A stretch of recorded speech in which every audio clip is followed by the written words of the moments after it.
Masih bersama saya Rizka Devi dalam Kompas Aceh. Saudara Aliansi Buruh Aceh menggelar aksi unjuk rasa menuntut kenaikan upah minimum sebesar 15%. Para buruh menilai harga kebutuhan pokok yang naik tidak sesuai lagi dengan upah para pekerja saat ini. Aliansi Buruh Aceh menggelar aksi unjuk rasa di depan Masjid Raya Baitur Rahman pada Aceh Senin pagi. Mereka menolak usulan kenaikan upah minimum Provinsi Aceh UMP 2024 yang diwacanakan sebesar Rp47.000. Mereka meminta agar kenaikan upah itu sebesar Rp500.000 atau 15% dari upah sebelumnya.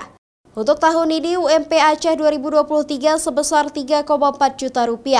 Buruh menilai dalam kondisi ekonomi saat ini tidak berlebihan jika menaikkan upah sebesar Rp500.000 di tahun 2024 menjadi Rp3,9 juta. Para buruh berharap pemerintah mau memperdulikan dan merespon tuntutan para buruh di Aceh.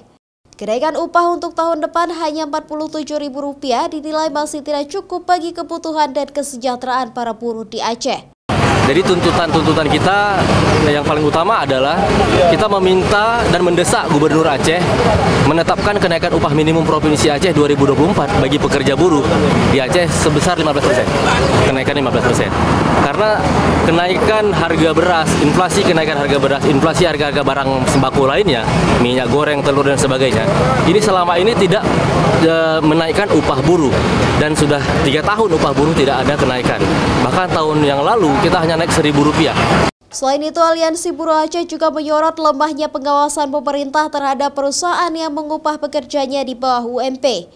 Masih banyak perusahaan yang tidak patuh dan mengabaikan soal upah yang telah ditetapkan oleh pemerintah. Syahril, Kompas TV, Banda Aceh.